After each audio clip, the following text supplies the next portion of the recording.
As you might have seen, I just picked up and reviewed a Galaxy Note 8, which is an awesome phone that can shoot up to 4K video.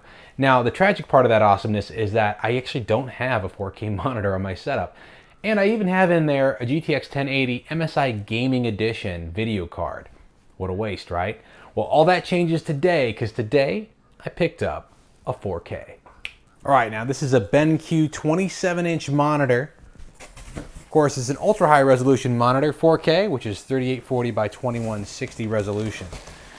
Inside we've got all our cables.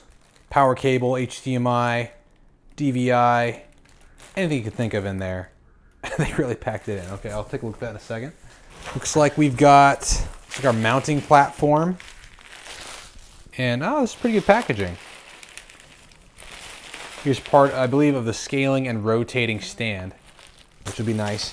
Now this is more of a professional, as they say, looking monitor. And what that really means is it's not as cool looking in comparison to maybe like a gaming based monitor, but it does fit into an office better. So if you like that, you know, more basic professional look, as they say, this is what you got. And here's the monitor itself in all its glory. Oh, I'm gonna need a knife. When BenQ packs a monitor, they're not joking around. And there we go. There's our professional looking BenQ monitor. Nice. I actually like how that plays with the light. It's a matte black finish on the bezel. Pretty aggressive bezel there. But it's going to fit in well with my current setup, which is mostly black and red anyways. All right, let's get this set up and see how it performs. Of course, I got to do a screen check and everything, right? Let's go check it out. All right, we got it all set up, and boy, is it beautiful. I've got my 4K video up here ready to go. But of course, I'm comparing it right now to an old 1080 ancient monitor, so of course it's a lot better. Its color depth is 10 bits. Its backlit unit is LED. The screen size is 27 inches across, giving it that aspect ratio of 16:9, which can be odd for Windows to handle, depending on which Windows system you're running. This is Windows 10 currently, and it's handling it just fine for me. The resolution maxes out 3840 by 2160. If you're using HDMI 2, it'll go up to 60 frames per second. Otherwise, it's stuck at 30 if you're using HDMI 1. I have, of course, that GTX 1080, so HDMI 2 is just fine, which is what I have it on right now. The panel type is IPS technology, and the viewing angle is 178 degrees. And I'm going to show you that right here. Kind of take a look at that. Boom, as you pivot it. I mean, you can just see this basically right until the edge when you're not really looking at it anyways. So it's pretty phenomenal. I, of course, am not going to be using it like that, but it's always nice to have that amazing viewing angle and quality from your monitor. Response time is 4 milliseconds, and the display colors is rated up to 1.07 billion. Now, on that note, it's important when you get a new monitor to check and make sure there's no dead or bright pixels, anything going on there. So I'm going to do that real quick and just kind of show you how you can do that. You just go to one of these web pages for a dead pixel test. It's important regardless of who you're getting it from, really. And we're just going to shift tab.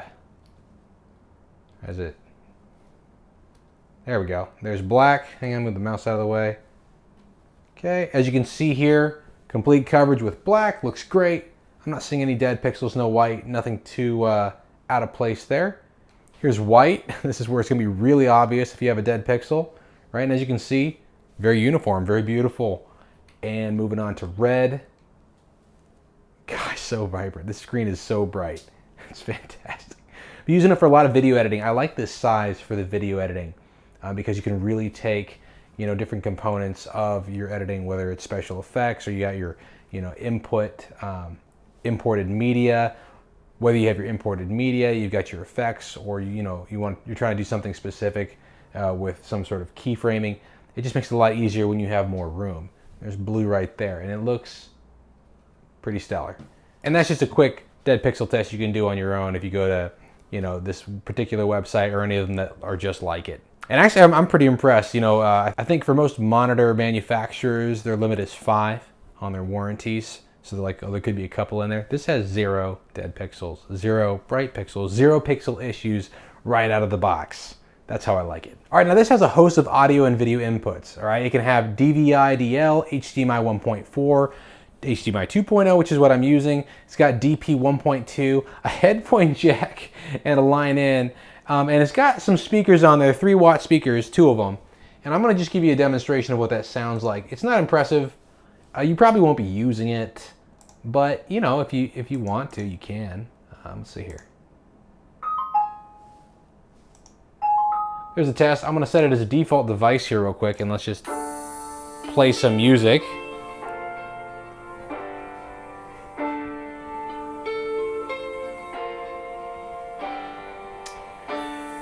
Now that's in comparison. Now that's in comparison to if I flip on to my normal surround sound speaker system with the same music. Let's just rewind it real quick.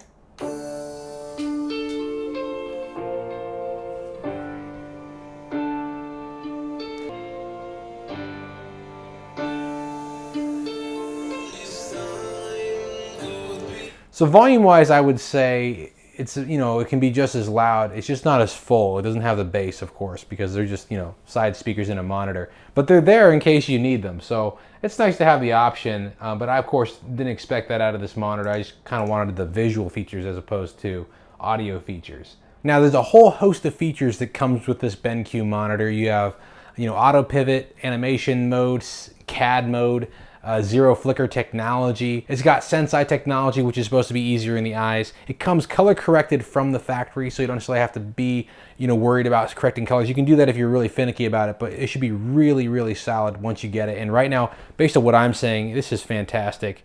Just true to the photography that I was getting out of the D7500 when I made this video. So I'm not gonna mess with those at all. You can wall mount it if you want to. It comes with this nice swivel, 45-degree swivel platform, so you can go back and forth 45 degrees. You can even tilt up and down from 20 degrees to 5 degrees down, and it pivots, of course, that 90-degree pivot. So if you want to get your, you know, monitor up and down for some sort of art you're doing, you can do that. I currently have it deactivated to flip because I don't want to do that. I won't be using it that way. I'll be using it this way with video editing. And of course, you can go up and down with the monitor as well. It's got kind of a spring in there.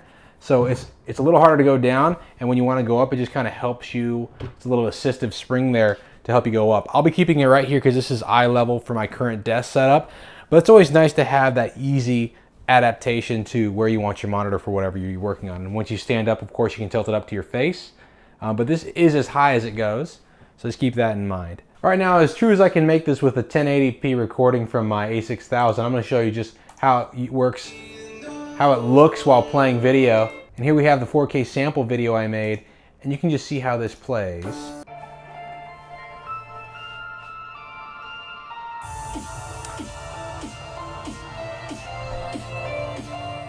Turn the music down here. Now, one of the nice things about this monitor, as I'm playing this video, is there's very low amounts of glare. I mean, in comparison to the monitors I've been using, you can see this far better. It's far superior at showing the image and not letting other light sources in the room distract you from what's going on the screen. So this is gonna be a great help for those who are doing photography editing. If you don't have a 4K monitor, of course, you're doing video at 4K, this is gonna be a monitor you're gonna wanna upgrade to.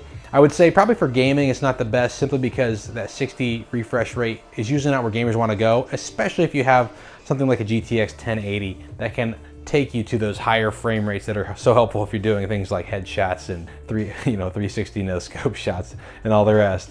But as far as my purposes with video editing, photography editing, and looking at true color from those and really seeing what the detail is, this is phenomenal. As you can see here in this video, just far better than looking at it on a screen of lesser quality. Now, of course, you're looking through this through my rendered 1080 at 60 frames per second. That in comparison to, say, my 1080 screen, you can see the difference just in comparison relatively. Check this out. Right, so we've got the same exact video, except now we have it on my older HP W2207. And you know, you can tell already, just seeing what the A6000 is picking up off the screen. It's got more glare. It's got you know, more issues with even the camera picking up with its own abilities on the sensor.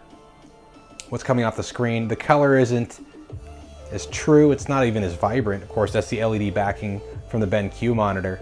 and it's just not nearly as quality. So it really comes down to what your eye is perceiving when you're editing. This isn't going to be nearly as true to what you recorded as the other monitor. And you can just see that and across the board, colors, its range as far as blacks and whites and brights. And it's still pretty, but it's nothing compared to 4K. This is exactly what I'm talking about. Check out all this real estate here when I'm utilizing a Premiere Pro CC.